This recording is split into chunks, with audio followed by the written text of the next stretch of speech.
తెలిపారు. గతంలో గవర్నర్ ప్రసంగం లేకుండానే సమావేశాలు నిర్వహించారని, కానీ గవర్నర్ను గౌరవించే బాధ్యత తమపై ఉందని చెప్పుకొచ్చారు. వైఎస్ వివేకను హత్య చేసి 6 సంవత్సరాలు గడిచినా ఇప్పటికీ తమకు న్యాయం జరగడం లేదని వివేక కుమార్తె వైఎస్ సునీత ఆవేదన వ్యక్తం చేశారు. కానీ న్యాయం కోసం పోరాడుతూనే ఉంటామని స్పష్టం చేశారు. మాజీ మంత్రి వైఎస్ వివేకానందరెడ్డి 6వ వర్ధంతి సందర్భంగా కుమార్తె వైఎస్ సునీత రెడ్డి నివాళులర్పించారు. తమ తండ్రి వైఎస్ వివేకానందరెడ్డి హత్య జరిగి 6 సంవత్సరాలు అయిందన్నారు. న్యాయం కోసం 6 సంవత్సరాలుగా పోరాడుతున్నట్టు తెలిపారు. హత్య కేసులో ఒక్కరు తప్ప మిగిలిన అందరూ బయట యథేచ్ఛగా తిరుగుతున్నారని ఆరోపించారు.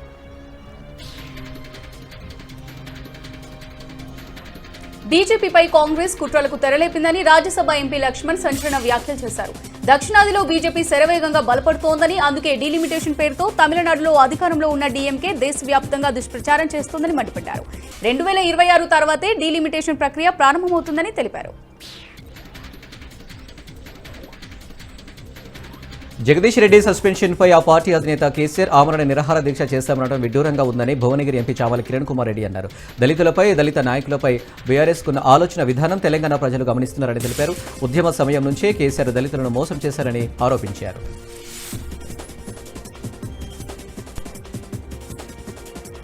జనసేన అధినేత డిప్యూటీ సీఎం పవన్ కళ్యాణ్ కు నటుడు ప్రకాష్ రాజ్ కౌంటర్ ఇచ్చారు. హిందీ భాషను తమిళనాడు ప్రజల మీద రుద్దకండి అని చెప్పడం ఇంకో భాషను ద్వేషించడం కాదని హితవు పలికారు. స్వాభిమానంతో మాతృభాష తమ తల్లిని కాపాడుకోవడం అన్న ప్రకాష్ రాజ్ ఈ విషయాన్ని పవన్ కళ్యాణ్ కి ఎవరైనా చెప్పాలని ప్లీజ్ అంటూ కామెంట్ చేశారు.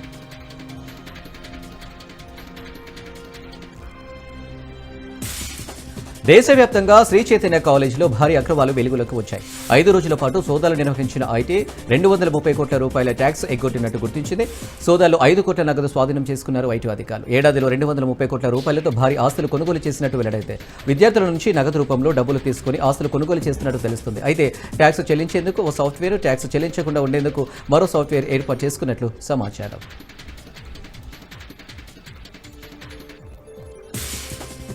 పోస్టల్ శాఖ నిర్లక్ష్యం ప్రజలకు శాపంగా మారింది. ప్రజలకు వచ్చిన ఉత్తరాలు, ఆధార్, పాన్, గుర్తింపు కార్డును నెలల తరబడి తమ వద్దనే ఉంచుకొని అడవిలో పడేశారు పోస్టల్ అధికారులు. భద్రాద్రి కొత్తగూడెం జిల్లాలో ఈ ఘటన వెలుగు చూసింది. చెర్ల మండలం తిమ్మిరిగూడెం అటవీ ప్రాంతంలో ఒకచోట కుప్పగా పడేసిన వందల సంఖ్యలో ఆధార్, ఓటర్ గుర్తింపు, పాన్ కార్డులు కనిపించాయి. గుర్తింపు కార్డులతో పాటు వీటితో పాటు కోర్టు నుంచి వచ్చిన పత్రాలు జిల్లా కలెక్టర్ కార్యాలయం నుంచి ప్రజలకు వచ్చిన ఉత్తరాలుగా ఉన్నట్టుగా తెలుస్తోంది.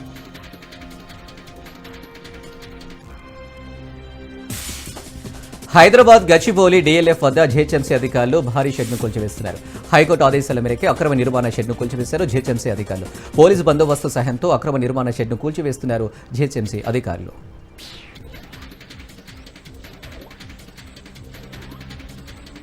శ్రీ సత్యసాయి జిల్లా కదిరి బ్రహ్మోత్సవాల్లో బ్రహ్మగరుడ వాహనంపై ఊరేగారు లక్ష్మీ నారసింహుడు. ఉపవాస దీక్షతో స్వామివారిని దర్శించుకున్నారు వేలాది మంది భక్తులు. మొక్కులను ముడుపుల రూపంలో సమర్పించి ఉపవాసాన్ని విరమించారు. విశేషంగా పండుగ జరుపుకునే కదిరి తూర్పు రాజగోపురంలో ఇచ్చే హారతిలో నారసింహుని దర్శించుకుంటే ముక్తి ప్రాప్తిస్తుందని ప్రతీతి.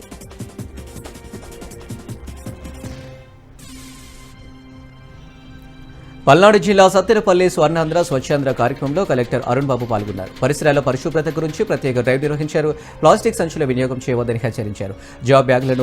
జూట్ బ్యాగ్లను ఉపయోగించుకోవాలని సూచించారు. ప్రతి ఉద్యోగి తమ వంతుగా పరిసరాల పరిశుభ్రత కోసం కొంత సమయం కేటాయించాలని ప్రతిజ్ఞ చేసించారు.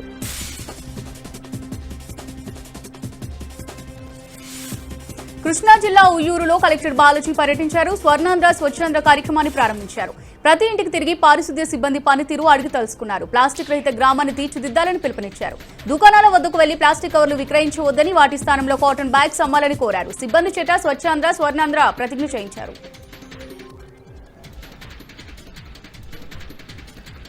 కృష్ణానది తీరాన పెద్దప్రోలు గ్రామంలో ఉన్న అద్దెంకి నాంచారామ అమ్మవారి జాతర ఉత్సవాలు ఘనంగా ముగిశాయి. ప్రతి ఏడాది అమ్మవారికి 15 రోజుల పాటు ఇంటింట దర్శనం కల్పించిన అనంతరం ఆలయ ప్రవేశం చేస్తారు. ఆ సమయంలో పెద్ద ఎత్తున జాతర నిర్వహించి ఆలయ ప్రవేశం చేస్తామని ఆలయ కార్యదర్శి కోటేశ్వరరావు తెలిపారు.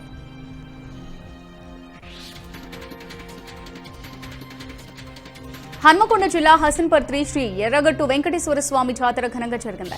భక్తులు పెద్ద ఎత్తున జాతరకు తరలివచ్చారు. స్వామివారికి అభిషేకాలు, ప్రత్యేక పూజలు నిర్వహించారు. వెంకటేశ్వర స్వామి ఆలయాల నుంచి ఊరేగింపుగా ఎర్రగట్టు గుట్ట ఆలయ పూజారులు, ఆరుట్ల శ్రీనివాసాచార్యులు, వేదాంతం పార్థసారథాచార్యులు ఎర్రగట్టు గుట్ట వద్దకు తీసుకొచ్చారు.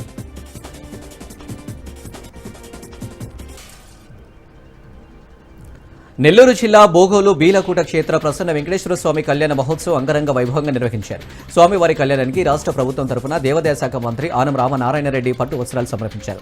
కళ్యాణ మహోత్సవంలో స్థానిక ఎమ్మెల్యే దగ్గుమాటి వెంకట కృష్ణారెడ్డి, ఎమ్మెల్సీ బీద రవిచంద్ర యాదవ్ పాల్గొన్నారు. ఆలయ అభివృద్ధికి అన్ని విధాలుగా సహకరిస్తామని మంత్రి ఆనం తెలియజేశారు.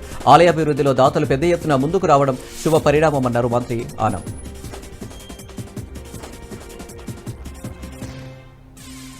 ఏలూరు జిల్లా బుట్టాయిగూడెం మండలం మన్యం ప్రాంతంలో వెలిసిన శ్రీ శ్రీ గుబ్బల మంగమ్మ తల్లి ఆలయంలో 3 రోజులు అమ్మవారి జాతర అంగరంగ వైభవంగా నిర్వహిస్తారు. అమ్మవారిని విశేషంగా అలంకరించి ప్రత్యేక పూజలు నిర్వహిస్తారు. భక్తులు, ఆలయ కమిటీ వారు భక్తి శ్రద్ధలతో ఆలయ వద్దకు చేరుకుని అమ్మవారికి విశేష పూజలు నిర్వహించారు. ఆలయానికి ఎంతమంది భక్తులు వచ్చినా ఎలాంటి అసౌకర్యం కలగకుండా ముందు నుంచి ఏర్పాట్లు చేసి అమ్మవారిని దర్శించుకునే విధంగా అన్ని ఏర్పాట్లు పూర్తి చేసినట్టు ఆలయ కమిటీ తెలిపింది.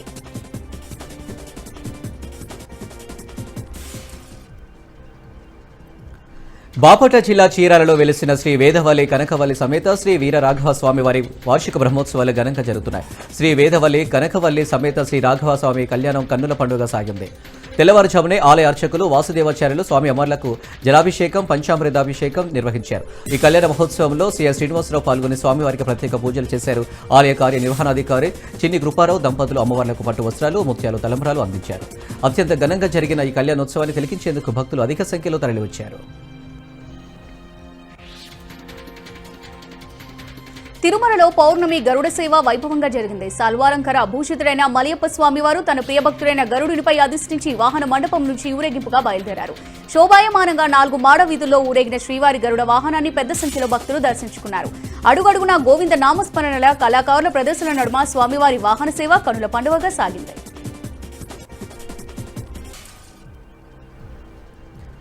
ప్లాస్టిక్ రహిత నగరంగా గుంటూరు పట్టణాన్ని విముక్తి కలిగిద్దామని కేంద్ర మంత్రి పెమ్మసాని పిలుపునిచ్చారు.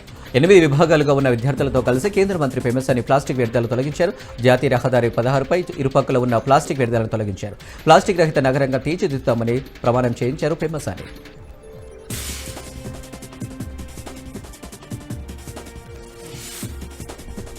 చదువులో వెనుకబడిన విద్యార్థులకు ఏఐ టెక్నాలజీ వినియోగంపై జిల్లాలోని 8 పాఠశాలల్లో క్లాసులు ప్రారంభమయ్యాయి. మంచిర్యాల జిల్లా లక్షిట్పేట్ మండలం వెంకట్రావుపేట గ్రామ పాఠశాలలో ఏఐ టెక్నాలజీతో చదువులో వెనుకబడిన విద్యార్థుల ఆల్రౌండ్ డెవలప్మెంట్ కోసం తరగతులు ప్రారంభించారు ఎమ్మెల్యే ప్రేమ్సాగర్రావు. ఏఐ టెక్నాలజీతో 2వ తరగతి నుంచి 5వ తరగతి వరకు చదువులో వెనుకబడిన వారిని కృత్రిమ మేధస్సుతో ప్రత్యేక శిక్షణ అందిస్తున్నట్టు కలెక్టర్ తెలిపారు. ఈ తరగతులను విద్యార్థులు వినియోగించుకోవాలని కోరారు.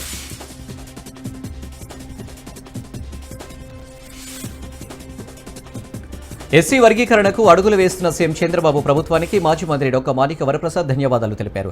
రాజీవ్ మిశ్రా కమిషన్ ఇచ్చిన రిపోర్టుపై ఏపీ కేబినెట్ సబ్ కమిటీ ఏర్పాటైందని చెప్పారు. అయితే ఎస్సీ వర్గీకరణ జిల్లా యూనిట్గా కాకుండా స్టేట్ వైడ్గా జరగాలని చెప్పారు. వర్గీకరణ జిల్లా యూనిట్గా జరిగితే 30 ఏళ్ల ఉద్యమం వృధా అవుతుందన్నారు. రాజ్యాంగంలోని 370 ఆర్టికల్ ప్రకారం వర్గీకరణ స్టేట్ వైడ్గా జరగాలన్నారు. వర్గీకరణ జిల్లాగా తీసుకుంటే 370 ఆర్టికల్ విరుద్ధంగా జరిగినట్టేనని చెప్పారు.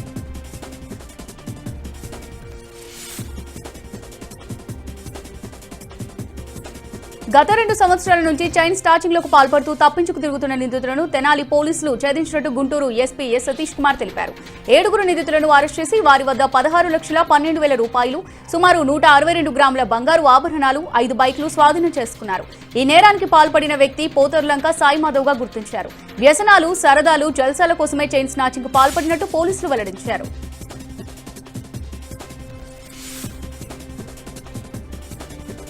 ఖమ్మం జిల్లా వ్యాప్తంగా అధికారుల నిర్లక్ష్యంపై గ్రామస్తులు ఆగ్రహం వ్యక్తం చేస్తున్నారు.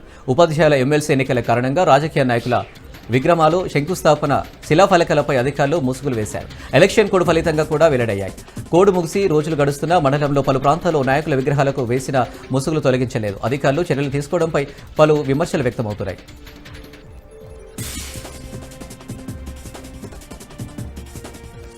నెల్లూరు జిల్లా వ్యాప్తంగా స్వర్ణాంధ్ర స్వచ్ఛాంధ్ర కార్యక్రమం ప్రారంభమైంది. నగరంలో తడికల బజార్ సెంటర్లో ప్లాస్టిక్ కవర్లతో కలిగే అనర్థాలతో ప్రజలకు అవగాహన కల్పించారు కలెక్టర్ ఆనంద్.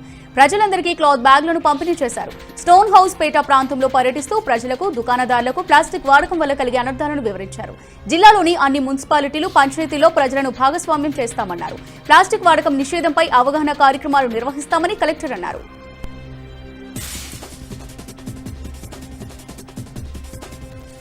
పల్నాడు జిల్లా సత్తెనపల్లిలో మత్స్యావతార నీతి వెంకన్న స్వామి ఆలయానికి భక్తులు పెద్ద ఎత్తున పోటెత్తారు. స్వామివారికి రకరకాల పూలతో అలంకరించారు ఆలయ అర్చకులు. రాజుపాలెం మండలంలో ఎంతో ప్రత్యేకత ఉన్న తిరునాల మత్స్యావతార వెంకన్న స్వామి తిరునాలు మార్చి 29న ముగుస్తుంది. స్వామివారికి మొక్కులు చెల్లించుకునేందుకు భక్తులు బారులు తీరారు. భక్తుల కోసం చలువ పందిళ్లు, మంచినీటి సదుపాయం, తీర్థ ప్రసాదాలు, భోజన సదుపాయాలు ఏర్పాటు చేశారు ఆలయ సిబ్బంది.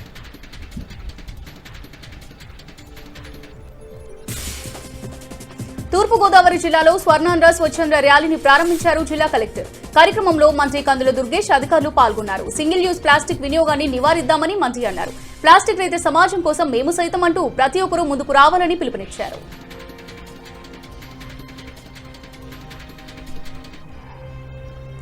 ఖమ్మం జిల్లాలో నెల రోజుల పాటు భీమ్ దీక్ష చేపట్టారు. యువతలో నిద్రాణంగా ఉన్న శక్తి సామర్థ్యాలను వెలికితీసి మన జాతుల ఆత్మగౌరవ దీప్తికి, దేశాభ్యున్నతికి వినియోగించడమే దీక్ష ఉద్దేశమని ఆర్ఎస్ ప్రవీణ్ కుమార్ అన్నారు. పవిత్ర పరివర్తన జ్ఞాన దీక్షలు జరుపుకుందాం, మహనీయులకు ఘన నివాళి అర్పిద్దామనే నినాదంతో స్వేరో పవిత్ర మాసం భీమ్ దీక్షను ఆర్ఎస్ ప్రవీణ్ కుమార్ ప్రారంభించారు. ఖమ్మం జిల్లా నేలకొండపల్లి మండల కేంద్రంలోని బౌద్ధ క్షేత్రం వద్ద నేడు భీమ్ దీక్ష కార్యక్రమాలను ప్రారంభించారు.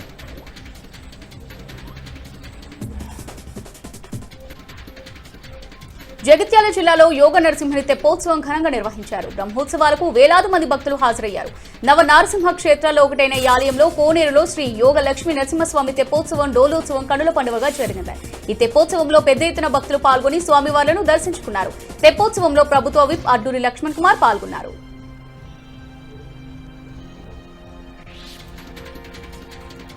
తెలంగాణలో ప్రసిద్ధ పుణ్యక్షేత్రమైన వేములవాడ శ్రీ రాజరాజేశ్వర స్వామి దేవస్థానంలో ఈ నెల 16 నుండి 5 రోజుల పాటు శ్రీ శివ కళ్యాణ మహోత్సవాలు వైభవంగా జరగనున్నాయి. ఆదివారం ఉదయం స్వస్తి పుణ్యవచనం, అంకురార్పణ, దేవతాహనం, 17న శ్రీ శివ కళ్యాణం, 19వ తేదీన రథోత్సవం, 20న ధర్మగుండంలో త్రిశూల యాత్ర, రాత్రి దేవాలయంలో ఏకాదశావరణాలు జరుగుతాయి. 5 రోజుల పాటు దేవాలయంలో అన్ని ఆర్జిత సేవలు, నిత్య కళ్యాణ, అభిషేకాలు, అన్న పూజలు తదితర పూజలన్నింటినీ రద్దు చేసినట్లు ఆలయ ఈవో వినోద్ రెడ్డి తెలిపారు. కళ్యాణోత్సవంలో భక్తులు పాల్గొని స్వామివారిని దర్శించుకోవాలని ఆయన కోరారు.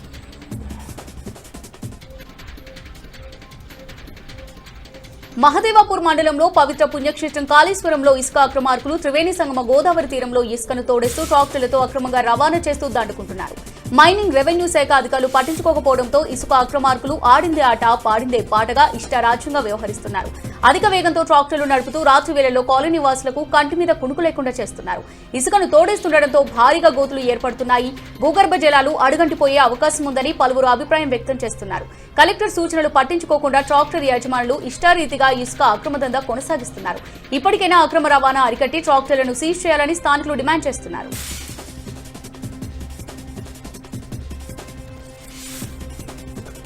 నిర్మల్ జిల్లా ముధోల్ మండలంలోని విట్టోలి తండా వద్ద ప్రమాదవశాత్తు ఓ కారు పొలాల్లోకి దూసుకెళ్లింది. ఓని నుంచి ముధోల్ వెళ్తున్న ఓ కారు అదుపు తప్పి పొలంలోకి దూసుకెళ్లినట్టు గుర్తించారు. కాగా ఈ ప్రమాదంలో ఎవరికి గాయాలు కాలేదు. స్థానికులు గమనించి కారును పొలాల్లో నుండి బయటకు తీశారు.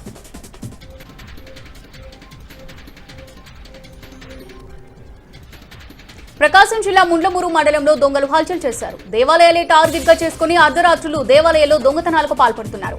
మండలంలోని జమ్మల మడకలో ఒకేసారి 2 దేవాలయాల్లో గుర్తు తెలియని వ్యక్తులు దొంగతనానికి పాల్పడ్డారు. శ్రీ దుర్గా మల్లేశ్వర స్వామి ఆలయం, ఆంజనేయ స్వామి ఆలయాల్లో సీసీ కెమెరాల వైర్లను కట్ చేసి 2 ఆలయాల్లోని వెండి, బంగారు ఆభరణాలను ఎత్తుకెళ్లారు. అంతేకాకుండా 2 ఆలయాల్లోని హుండీలను పగలగొట్టి అందులో ఉన్న నగదును తీసుకెళ్లారు.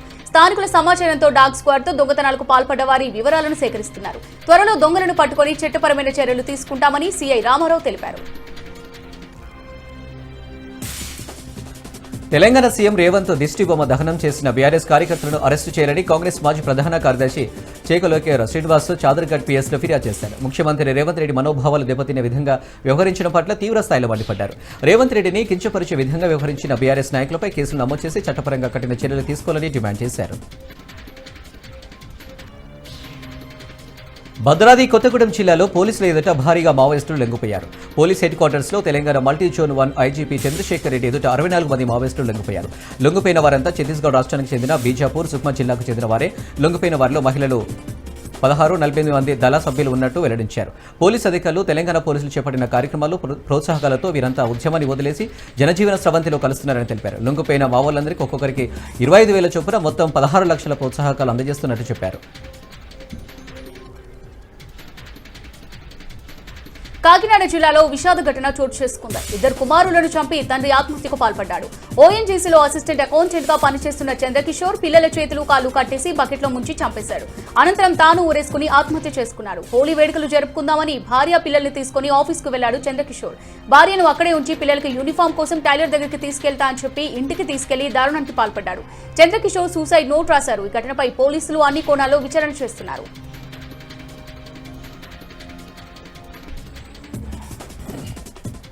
హైదరాబాద్ లోని సైదాబాద్ లో ఓ వ్యక్తిపై యాసిడ్ దాడి జరిగిన ఘటన కలకలం రేపుతోంది. గోపి అనే వ్యక్తిపై దుండగులు యాసిడ్ దాడి చేశారు. ఘటనలో గోపికి తీవ్ర గాయాలు కాగా చికిత్స నిమిత్తం ఆసుపత్రికి తరలించారు.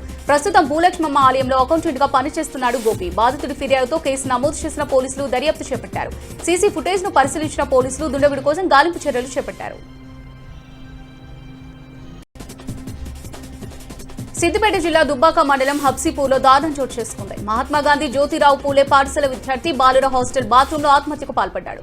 ఇది గమనించిన తోటి విద్యార్థులు హాస్టల్ సెక్యూరిటీ పీటీకి సమాచారం ఇవ్వడంతో వెంటనే సిద్దిపేట ఆసుపత్రికి తరలించారు. అయితే విద్యార్థి పరిస్థితి విషమంగా ఉండడంతో అక్కడి నుంచి హైదరాబాద్ కు తరలించారు. నల్గొండ జిల్లా దేవరకొండలో రాత్రి వేళ ఇళ్ల మధ్య ఎలుగుబంటి సంచరిస్తుంది. ఎలుగు సంచారాన్ని సెల్ ఫోన్ కెమెరాలో బంధించారు స్థానికులు. ఇక ఎలుగు ఎంట్రీతో గ్రామస్తులు ఆందోళనలో బ్రతుకుతున్నారు.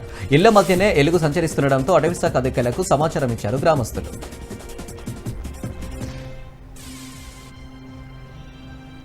ఓ మహిళ తన భర్తను తనకు అప్పగించి ఆమె కుటుంబానికి న్యాయం చేయాలని మియాపూర్ పోలీసులను ఆశ్రయించింది. విజయవాడకు చెందిన గంగాధర్ పద్మ 2013లో ప్రేమ వివాహం చేసుకున్నారు. వారికి 2 పిల్లలున్నారు. మియాపూర్లో నివాసం ఉంటూ జీవనం సాగిస్తున్నారు. అయితే కొంతకాలంగా గంగాధర్ భార్య పిల్లలను వదిలి ఉంటున్నాడు. ఈ క్రమంలోనే భార్యకు విడాకుల నోటీసు పంపించారు. దీంతో పద్మ పోలీసులను ఆశ్రయించింది. తనకు కట్నం కావాలని అడుగుతుండేవాడని ఫిర్యాదులో పేర్కొంది. వివాహితర సంబంధం పెట్టుకుని తనకు తన పిల్లలకు అన్యాయం చేస్తున్నాడని పోలీసుల ముందే బోరుమంది. తనకు న్యాయం చేయాలని పోలీసులను వేడుకుంది పద్మ.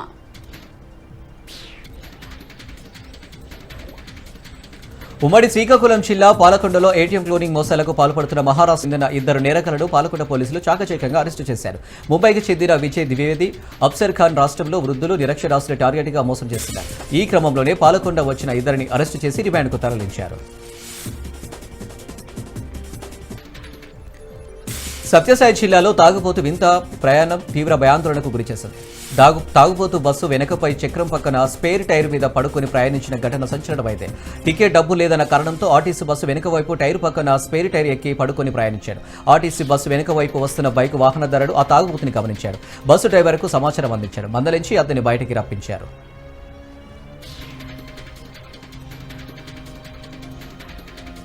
అంతరిక్ష కేంద్రంలోనే చిక్కుకుపోయిన భారత సంతతి వ్యోమగామి సునీత విలియమ్స్ త్వరలోనే భూమి మీద కాలు మోపే దిశగా అడుగులు పడ్డాయి.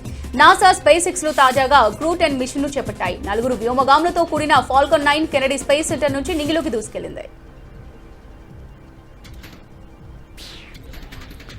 కెనడా కొత్త ప్రధానిగా మార్క్ కార్నీ ప్రమాణ స్వీకారం చేశారు. అమెరికాతో టారిఫ్ వార్ వంటి సవాళ్ల నేపథ్యంలో 24వ ప్రధానిగా కార్నీ బాధ్యతలు స్వీకరించారు. కెనడా గవర్నర్ జనరల్ సమక్షంలో కార్నీ నూతన ప్రధానిగా ప్రమాణం చేశారు.